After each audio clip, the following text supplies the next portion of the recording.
The queen knelt in the courtyard, her hands tied behind her back with ropes that left angry marks on her skin. The judgment bell rang loud and clear, its somber tone slicing through the tense silence of the gathered villagers. All eyes were on her, some wide with disbelief, others clouded with pity. On the king's lap rested a small wooden bowl, empty but stained with remnants of rice. His face, once calm, was now hardened like a burnt pot left too long on fire. Beside him stood the maid, her head bowed low, her trembling hands clutching an apron still smudged with the day's cooking. "It was just rice," the queen whispered, her voice barely audible, as if speaking to herself. The words seemed to hang in the air, waiting for someone to pluck their meaning. The king stood, and the crowd leaned forward. His voice boomed like thunder before a storm. "Yes, you will be executed over rice, and this betrayal will not go unanswered. Justice must be served." Gasps rippled through the crowd. Betrayal? Over rice? What could the queen have done so wrong? And how could a simple dish lead to this moment? The executioner stepped forward, gripping the gleaming axe tightly, as whispers of doubt and fear spread through the crowd. Could something as simple as rice truly bring a queen to her knees? Could it even lead to her death? Watch this entertaining story to the end to uncover the truth behind the queen's downfall and the power of a maid's simple bowl of rice. In the heart of a small village, surrounded by rolling green hills, stood the palace. It was not a grand castle like in stories, but a simple stone building with wooden beams and tall, narrow windows. The palace was the pride of the villagers, a place where the king and queen lived in modest splendor. The king, Edward, was a fair man. He loved his people and enjoyed the quiet life of the village. His favorite moment is the rice prepared by his queen, Isabella. She was known for her cooking, especially her rice dishes. The villagers often whispered that her rice was as golden as the morning sun and as soft as the clouds in the sky. Every day, Queen Isabella spent hours in the palace kitchen, carefully preparing rice meals for the king. She believed that a good meal kept the heart happy, and she took pride in her cooking. Her rice dishes were her crown jewel, seasoned perfectly and served with tender meats and fresh herbs from the palace garden. The maid, Clara, worked quietly in the background. She cleaned the floors, fetched water, and tended to the small chores. Clara admired the queen's skill in the kitchen, but never dared to step into the world of cooking herself. It wasn't her place. She knew her role and was content with it. Though she never dared to step inside, Clara dreamed of cooking one day. She imagined herself holding a spoon, tasting her own creation, and serving it with pride. Rice is magic, she often thought. It turns simple grains into something that can bring smiles. But Clara knew her place. She was just a maid, and the kitchen belonged to the queen. So she continued her work quietly, keeping her dreams hidden in her heart like a secret recipe waiting to be discovered. Clara had grown up in the village, just a stone's throw from the palace gates. Her family lived in a small cottage with a thatched roof and a tiny vegetable garden. Life was hard, but Clara's parents were kind and taught her to find joy in simple things. Clara loved watching her mother cook by the fire, especially when she made rice. The warm aroma would fill their little home, and Clara would always ask for a second helping. When Clara was old enough, her father took her to the palace to work as a servant. "Do your best," he told her. "The palace is a place of respect. If you work hard, you'll make us proud." Queen Isabella was famous in the village for her cooking, but it was her rice that made her a legend. Each time she prepared it, the palace seemed to glow with the scent of spices and the warmth of her craft. She called it her signature dish, a meal worthy of a king. Her rice was no ordinary dish.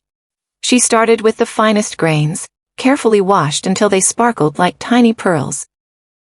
She added a dash of her secret spices, which filled the air with an aroma so enchanting that even the palace guards would pause to take in the scent. The rice always came out perfectly, each grain separate, soft and flavorful. The king loved her rice more than any other dish. "This is a meal fit for royalty," he would say, smiling as he emptied his bowl. The queen would beam with pride, knowing that her cooking brought him joy. To Isabella, cooking wasn't just a task, it was her art. It was the one thing that made her feel powerful, like a queen, not just in title but in skill. She took great care in preparing every meal for the king, knowing that her place in his heart was tied to the food she served. The villagers whispered about her talents. Her rice must have magic in it, they said. How else could it be so perfect? The queen believed it too. She thought no one could match her skill. But fate had other plans, and soon her kitchen would no longer belong to her alone. One morning, the palace woke to quiet news. The queen had left early for a visit to her family in a nearby town. She had trusted the palace staff to keep things in order during her absence. Clara, as usual, carried out her chores, but there was an unusual silence in the kitchen. For the first time, the queen wasn't there to cook the king's meal. The head servant approached Clara with a frown. The king will want his rice for lunch, but the queen isn't here, she said. You must step into the kitchen and cook it. Clara's heart raced. Me? Cook for the king? I've never cooked before, especially not for someone so important. There's no one else, the head servant insisted. Do your best. Clara hesitated but finally walked into the kitchen. It felt strange to be there, standing where the queen usually worked. The pots and pans gleamed in the sunlight, and the spices seemed to whisper secrets from their jars. Clara took a deep breath and began. She washed the rice as she'd seen the queen do, rinsing it gently until the water ran clear. She measured the spices, careful not to use too much or too little. The pot bubbled softly on the fire, filling the air with the smell of cooking rice. When it was done, Clara placed the dish on a tray and carried it to the king's dining hall, her hands shaking. She set it down before him and stepped back, her heart pounding as she waited for his reaction. The king took a bite, then another. His eyes lit up, and a smile spread across his face. This rice, he said, looking at Clara, it's incredible.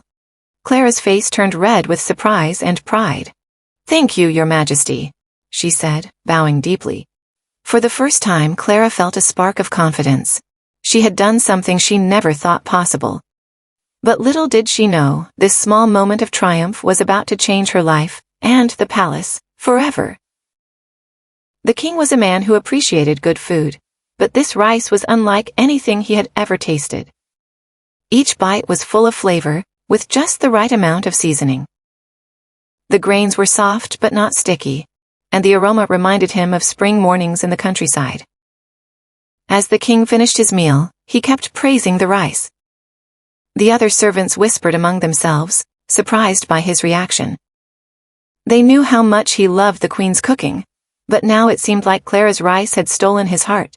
For the first time in her life, Clara felt seen, but she also felt a flicker of unease. What would the queen think when she returned and learned about this? When Queen Isabella returned to the palace a few days later, she was eager to return to her kitchen. She unpacked her things and headed straight to the dining hall, expecting to hear the king's usual compliments about her cooking. But when she entered, she noticed something strange. The servants were unusually quiet, avoiding her gaze. The king was seated at the head of the table, eating with great enthusiasm. A bowl of rice sat before him, and the aroma was different from what she was used to. Who made this rice? She asked, her voice sharp. The king looked up, his expression calm. Clara did. It's the best rice I've ever tasted. The queen's heart sank. Clara, she repeated, her voice faltering. She turned to see the maid standing quietly in the corner, her head bowed. Yes, the king continued. From now on, she will be in charge of cooking my rice. The queen's face turned pale. She felt a mix of anger and humiliation. Her rice had always been her pride, the one thing that set her apart. Now it seemed like she was being replaced, not just in the kitchen but in the king's favor. She clenched her fists, forcing a smile. Of course, if that is what pleases you, my king, she said. But inside her mind raced with questions. How could this happen? How could a simple maid cook better than her? Word spread quickly through the village. Did you hear? The king prefers the maid's rice over the queen's. whispered the market women as they sold their goods. The news traveled like wildfire, reaching every corner of the village. Inside the palace, tension grew thick like smoke from a burning pot. The queen avoided Clara, her silence more terrifying than any words. The servants whispered about the coldness in the air whenever the two were in the same room. Clara, for her part, felt trapped. She hadn't asked for this attention, but now she couldn't escape it. She did her best to prepare the rice perfectly each time, but the pressure was enormous. She could feel the queen's eyes on her, watching, waiting for her to fail. One evening, as the sun set behind the hills, Clara overheard the queen speaking in a low voice to one of the servants. "Do you think this will last?" the queen asked, her tone sharp. A maid can never truly replace a queen. The servant hesitated. "No, Your Majesty." "Of course not." But the queen's words carried a threat. Clara knew she was in danger, but she didn't know what to do. She was just a maid, and the queen was still the queen. The air in the palace grew heavy, as if something terrible was about to happen. The tension in the palace reached its peak one morning when the king summoned everyone to the grand hall. Servants lined the walls, their faces filled with curiosity and fear. Clara stood at the back, her heart pounding, unsure of why she had been called. Queen Isabella sat on her throne beside the king, her expression cold and unreadable. The king rose from his seat, his voice echoing through the hall. "From this day forward, I decree that Clara shall be the official cook of the palace. She will prepare my meals, including the rice that I hold so dear." A gasp rippled through the hall. The queen's eyes widened for a moment before narrowing into a glare. She forced a tight smile, but her hands gripped the arms of her chair, as if she were holding herself back from shouting.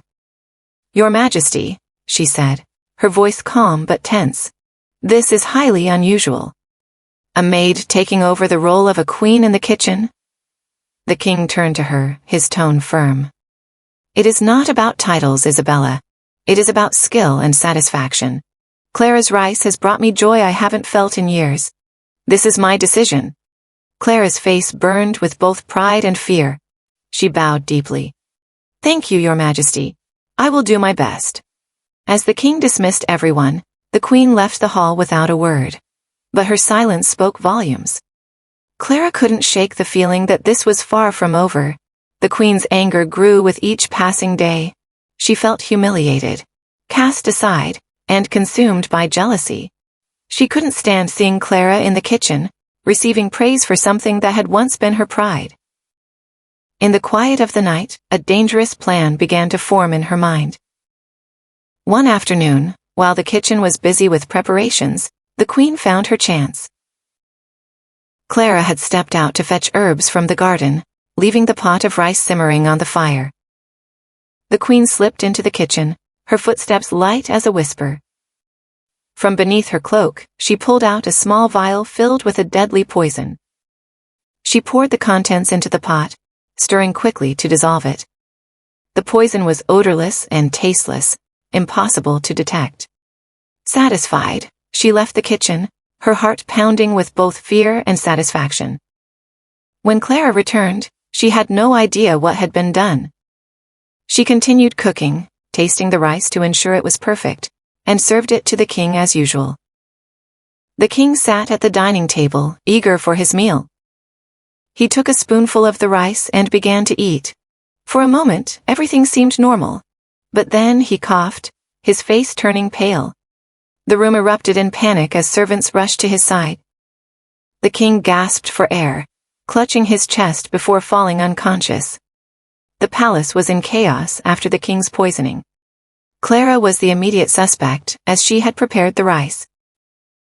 Guards seized her, and she was dragged to the dungeon without a chance to explain.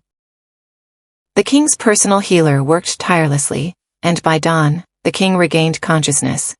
Though weak, he ordered a full investigation. His voice, though hoarse, carried the weight of authority. This was no accident. Find the truth. A day passed with no clear answers. The guards searched the kitchen and questioned the servants, but everything seemed to point back to Clara.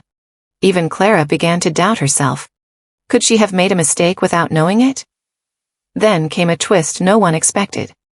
Late at night, the royal taster, a man known for his loyalty and sharp senses, approached the head guard with trembling hands. I tasted the rice, he confessed. It had an odd bitterness, but I didn't speak up. I thought it was just a new spice the Queen might have suggested. The mention of the Queen sent a ripple through the investigation. The head guard frowned. The Queen hasn't been involved in the kitchen for days, he said. That was when a quiet servant, who cleaned the halls outside the royal chambers, nervously approached. I heard the Queen speaking to herself yesterday, she said, her voice barely above a whisper. She said something strange. Something about restoring her throne. The head guard decided to investigate further, but the Queen was calm and dismissive when questioned.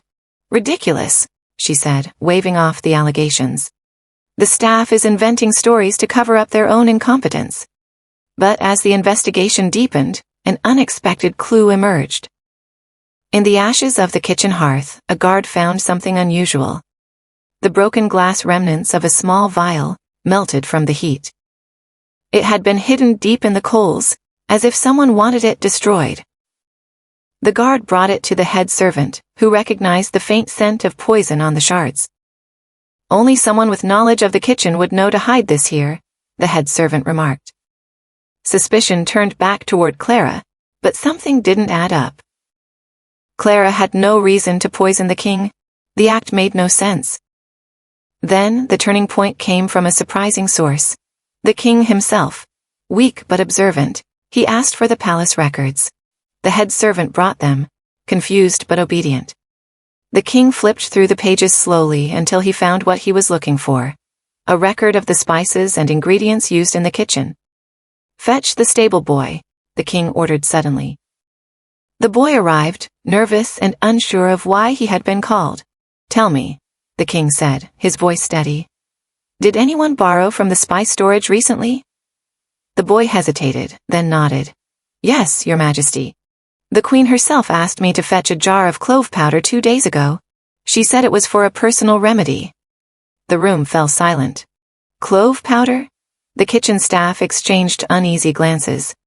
Clove was rarely used in the palace recipes. The king's eyes narrowed. Where is the jar now? The boy frowned. I don't know, your majesty. I returned it to her chamber, but... Without wasting another moment, the guards searched the Queen's chambers. Hidden in a locked drawer was a second vial. Empty but unmistakably matching the shards found in the hearth. The poison had been cleverly disguised as clove powder. The king's expression darkened as the truth unraveled. The Queen had used her knowledge of the palace's workings to manipulate the situation. By tampering with the maid's rice and destroying the evidence in the hearth, she had almost succeeded in framing Clara for her crime. When confronted, the Queen tried to deny it, but the mounting evidence was undeniable. The stable boy's testimony, the broken vial, and her suspicious behavior all painted a damning picture. You tried to kill me, Isabella, the king said, his voice heavy with disbelief. And you sought to destroy an innocent girl to hide your crime. The Queen fell to her knees, tears streaming down her face. I only wanted to remind you of my worth, she pleaded. I thought you'd see me again if the maid were gone. The king shook his head. Your actions have brought shame to this palace. You will face the consequences of your betrayal. The great hall was heavy with silence as the Queen knelt before the throne. Around her, the court gathered, their expressions a mixture of shock and pity. On the king's table sat an untouched bowl of rice, its grains glistening in the sunlight like tiny pearls, a stark reminder of the humble dish that had ignited this firestorm. The king, seated high above, looked at Isabella with an expression of deep sorrow. His love for her had once been as steady as the sun rising over the village fields. Now, that love was a distant memory, replaced by the bitterness of betrayal. Isabella, the king said, his voice steady but laced with pain. Your hands once crafted meals that brought warmth to my heart. Your rice, delicate and perfect, was a reflection of the care and devotion you carried as my queen. But today, The same table that celebrated your art is stained with the bitterness of your deceit. The room stirred with murmurs, but the king raised a hand, and silence returned. His gaze shifted to Clara, who stood at the edge of the room, clutching her apron. Clara's rice saved this palace from sadness, and yet you sought to poison it with your envy. How could you take something so pure, so simple, and turn it into a weapon? The queen's head hung low, her once proud demeanor now crumbled like overcooked rice. I was blinded by jealousy, she whispered. I thought if I could remove her, you would see me again. The king shook his head. See you? Isabella, I trusted you. The rice you cooked was not just food, it was a bond, a symbol of harmony in this palace. And now, you have shattered it. The court watched as the king stood, his shadow falling over the queen like a dark storm cloud.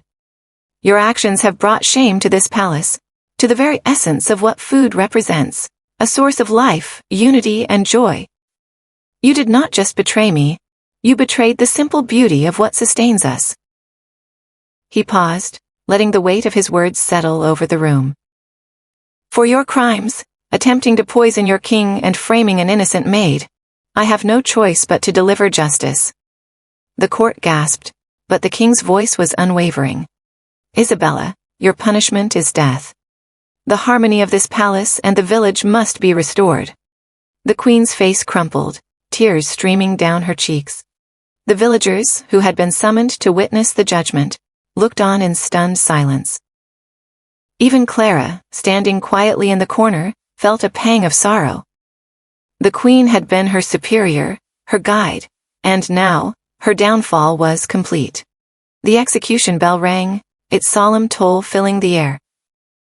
As the guards led Isabella away, the king turned back to the bowl of rice on the table. He picked up a spoon and took a bite, his face softening slightly as he tasted its familiar warmth. Rice, he said softly, almost to himself. It has the power to nourish and to unite. Let it never again be a cause for discord in this palace. From that day forward, the palace returned to its simple peace. Clara continued to cook for the king, and her rice became a symbol of trust and renewal. The villagers too learned a lesson from the queen's fall. Even the simplest things, like a bowl of rice, can hold great power, but only when treated with respect. Thank you for watching, and don't forget to subscribe for more amazing food stories. See you again.